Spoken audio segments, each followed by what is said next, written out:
ਸਈਤੀ ਆਖਦੀ ਰੰਨਾਂ ਨੂੰ ਕਰੋ ਬੱਦੂ ਕਰੇ ਬੱਦੂ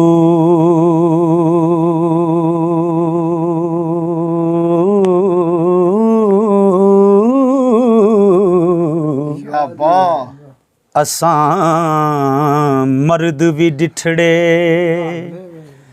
ਪਾਲੜੇ ਵੇ ਰਾ ਰੱਬ ਰਸੂਲ ਦਾ ਛੱਡ ਜਿੰਨਾ ਹੋ ਤੇ ਫੜਿਆਣ ਆ ਪੁੱਠੜੇ ਚੱਲੜੇ ਵੇ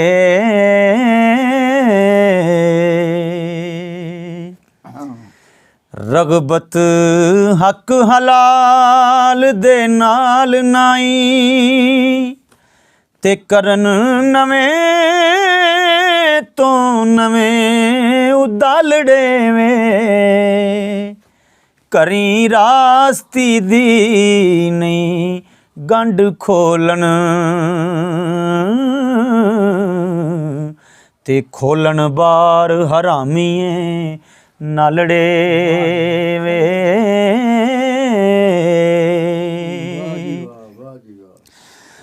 ਗਲਬਾ ਕਾਮ ਦਾ ਕੁੱਲ ਮਨੁੱਖ ਨੂੰ ਏ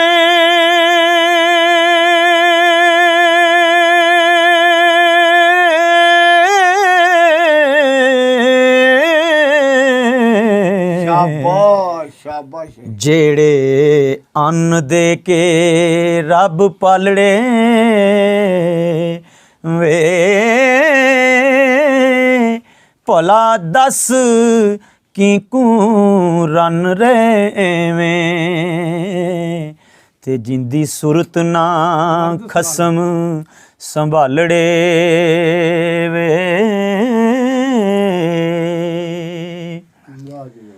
ਕਰੀ ਚੋਰਾਂ ਦੇ ਮੋਰ ਵੀ ਆਣ ਪਾਉਂਦੇ ਤੇ ਉਹਨਾਂ ਹੋਰ ਕਿਧਰੇ ਪਾਹੂ ਬਲੜੇ ਵੇ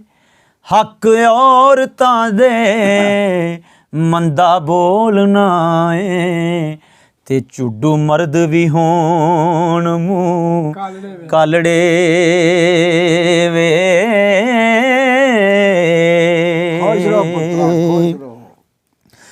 ਤੇ ਕਰੋ ਰਨ ਗਵਾ ਕੇ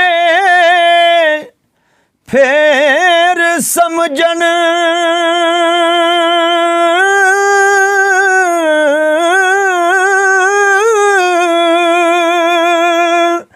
ਪਿੱਛੋਂ ਕਹਿਣ ਤਕਦੀਰ ਹਵਾਲੜੇ ਵੇ ਇੱਕ ਮਰਦ ਬਣ ਕੇ ਪਾਰਸਾ ਸੂਰਤ ਤੇ ਲੋਕਾਂ ਵਾਸਤੇ ਕਰਨ ਵਖਾਲੜੇ ਵੇ ਸੈਤੀ ਜੋਗੀ ਦੇ ਨਾਲ ਇਹ ਗੱਲ ਕਰਦੀ ਪਈ ਏ। ਆਓ ਸਰਕਾਰ ਵਾਰਿਸ ਸ਼ਾਹ ਰਹਿਮਤੁल्लाह अलैह ਨੇ ਕਿਆ ਖੂਬਸੂਰਤ ਗੱਲਾਂ ਲਿਖੀਆਂ। ਸਰਕਾਰ ਫਰਮਾਉਂਦੇ ਨੇ ਮਰਦਾਂ ਦੀ ਗੱਲ ਹੋ ਰਹੀ ਹੈ, ਸੈਤੀ ਜੋਗੀ ਨੂੰ ਮਰਦਾਂ ਦੀ ਵੰਡ ਦੱਸਦੀ ਪਈ ਏ ਜੀ। ਮੁੱਲਾਂ ਕਾਜ਼ੀਆਂ ਦੇ ਨੇੜੇ ਢੁੱਕ ਬੈਂਦੇ ਤੇ ਮਸਲੇ ਸੁਣਨ ਮੁਨਾਫਕਾਂ ਵਾਲੜੇ ਵੇ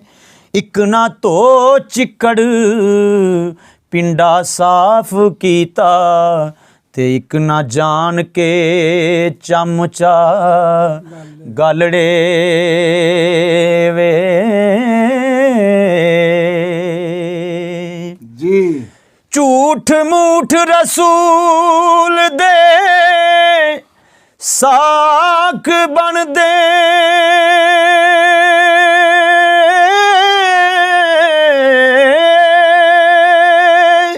ਹੋ ਨਾਲੇ ਕਹਿਣ ਖੁਦਾ ਦੇ ਪਿਆਰੜੇ ਵੇ ਯੁਖਾਦਿਊਨ ਅੱਲਾਹ ਵੱਲਾਜ਼ੀਨਾ ਆਮਨੂ ਗੱਲਾਂ ਕਰਨ ਓਲਾ ਮਸਾਲੜੇ ਵੇ ਇੱਕ ਨਾ ਸ਼ੌਕ ਸ਼ਰਾਬ ਦੇ ਮੱਟ ਭਰੇ, ਇੱਕ ਨਾ ਸ਼ੌਕ ਸ਼ਰਾਬ ਦੇ ਮੱਟ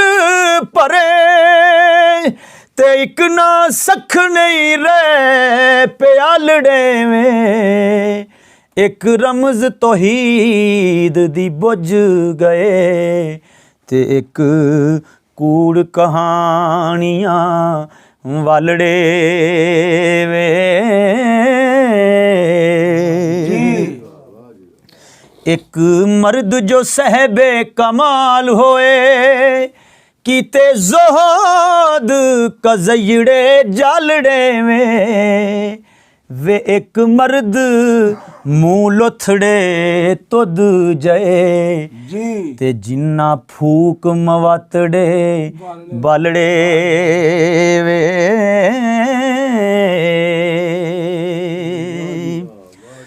ਹੋ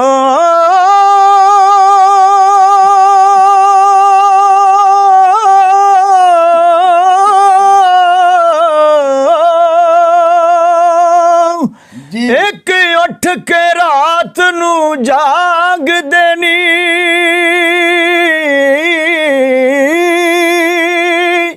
ਤੇ ਇੱਕ ਨਾ ਸੁੱਤਿਆਂ ਹੀ ਵਕਤ ਟਾਲੜੇ ਵੇ, ਵਾਰਸ ਸ਼ਾਹ ਜੋ ਮਰਦ ਖੁਦਾ ਦੇ ਨੀ। ਹੋ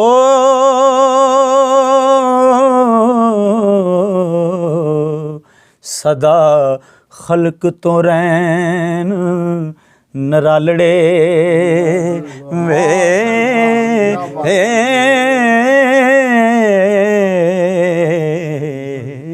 ਬੜੀ ਗੱਲ